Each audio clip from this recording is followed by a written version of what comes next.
आज का जो हमारा टॉपिक है स्टैटिस्टिकल फिजिक्स में परम्यूटेशंस एंड कॉम्बिनेशंस, और साथ में हम बेसिक आइडिया लेंगे प्रोबेबिलिटी का, प्रोबेबिलिटी क्या होती है और कैसे हम प्रोबेबिलिटी कैलकुलेट करते हैं, टाइप्स ऑफ प्रोबेबिलिटीज। ठीक है, तो पहले हम करते हैं परम्यूटेशंस एंड कॉम्बिनेशंस। तो पहले अगर हम बात करें परम्यूटेशंस की,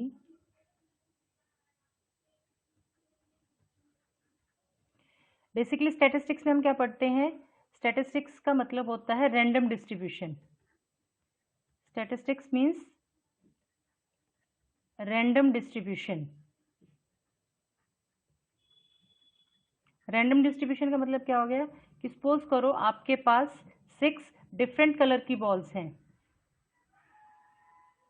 ओके और उन बॉल्स में से आपको प्रोबेबिलिटी देखनी है कि एक बार में आप अगर आइज क्लोज करके, या अगर आप वैसे भी रैंडमली अगर आप उठाते हो आइज क्लोज करके या वैसे, तो आपको ये देखना पड़ता है कि जरूरी नहीं है कि एक बार में आपके पास एक ही कलर की बॉल आए। सपोज करो उसमें 2 रेड हैं, 2 ब्लू हैं और 2 ग्रीन हैं। क्लियर। अब ये प्रोबेबिलिटी है कि एक बार में अगर आप 4 बॉल उठाते हो या 3 बॉल उठाते हो तो दोनों रेड हो सकती है, एक ब्लू हो सकती है, 2 ब्लू हो सकती है, एक रेड, एक 2 ग्रीन, एक ब्लू। तो इस तरीके से क्या होती है, प्रोबेबिलिटी होती है। तो बार बार आप इस चीज़ों को अगर आप कैलकुलेट करके देखोगे तो बहुत ज़्यादा टाइम लगता है। ठीक है, तो उसके लिए हम क्या करते हैं, हम परमुटेशन का यूज़ करते हैं। हम देखते हैं कि परमुटेशन क्या चीज़ है। तो पहले हम पढ़ेंगे परम्यूटेशन क्या होता है। The different arrangement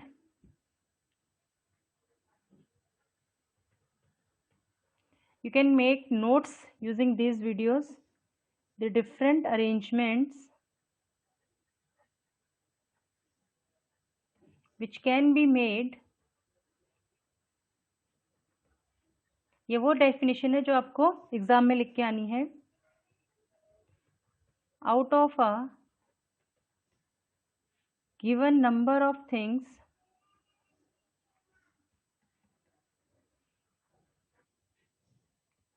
by taking some of them or all at a time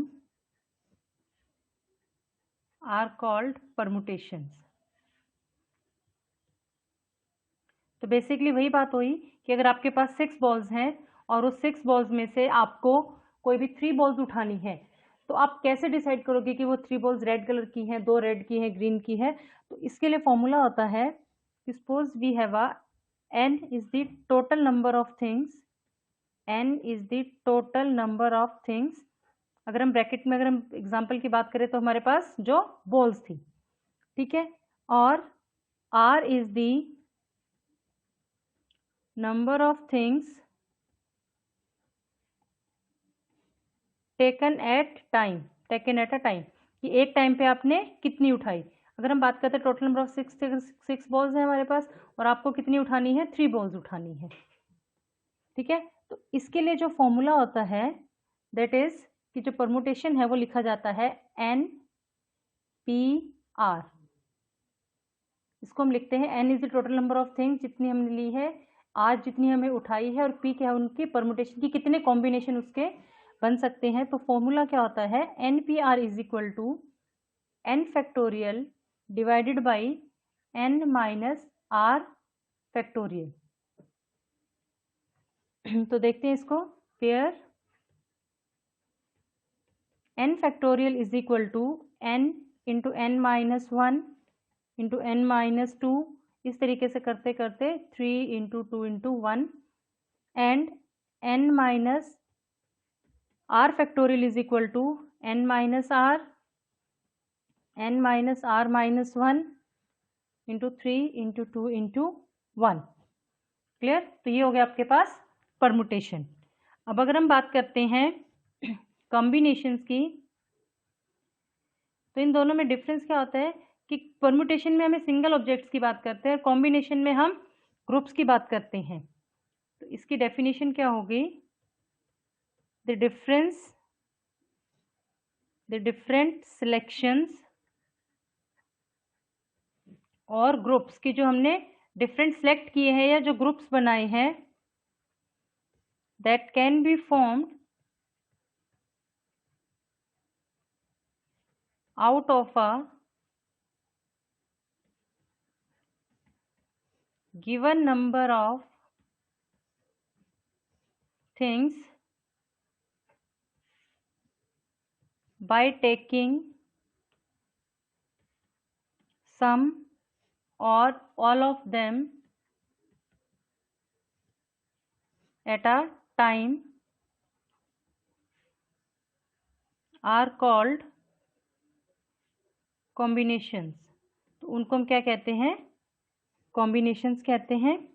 इसमें भी वही चीज़ है हमारे पास कि n क्या है आपके पास, टोटल नंबर ऑफ थिंग्स है, और r क्या है, things to be taken in time t, in time, ठीक है, एट ए टाइम। तो इसका जो फॉर्मूला होता है इसको हम दिखाते हैं NCR से, और इसका फॉर्मूला होता है n factorial divided by r factorial into n minus r factorial. Clear? अब अगर हम एक चीज देखें, relation between permutation and combination, तो ये क्या होगा कि NCR, ये जो टर्म है, ये चीज, ये परमुटेशन है, is equal to NPR divided by R factorial. Clear? अब दो स्पेशल केसेस हम करते हैं। First is the number of arrangements, we have to find number of arrangements of n things, कि हमारे पास n थिंग्स हैं और हमने सबकी सब एक बार में ले ली। जैसे 6 बॉल्स थी और 6 की 6 हमने एक बार में ही ले ली, taking all at time t। तो यहाँ पे क्या हो जाएगा, n किसके इक्वल हो जाएगा, r के इक्वल। तो NPR की बजाय हमारे पास क्या आ जाएगा, NPN। तो ये क्या हो जाएगा, n factorial over n minus n factorial, that is n factorial divided by 0 factorial. और 0 फैक्टोरियल की वैल्यू हमेशा 1 होती है, तो इसका आंसर क्या आ जाएगा, n फैक्टोरियल। की जितनी थिंग्स हैं उसका सिंपली आप फैक्टोरियल कर दो। दूसरा जो इंपॉर्टेंट कॉन्सेप्ट है, इसी में अगर हम नंबर ऑफ कॉम्बिनेशंस निकाल लेंगे,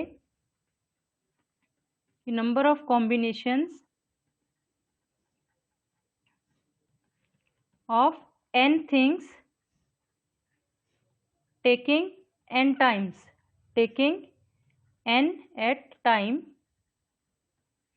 तो NCR की वैल्यू क्या हो जाएगी आपके पास, n factorial over n factorial into n minus n factorial, that is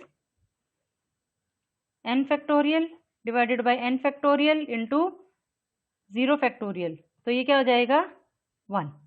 ठीक है? तो अगर number of arrangement n things की, नंबर ऑफ अरेंजमेंट्स में अगर हमें परमुटेशन निकालना है तो n फैक्टोरियल होगा, और कॉम्बिनेशन निकालना है तो 1 होगा। क्लियर?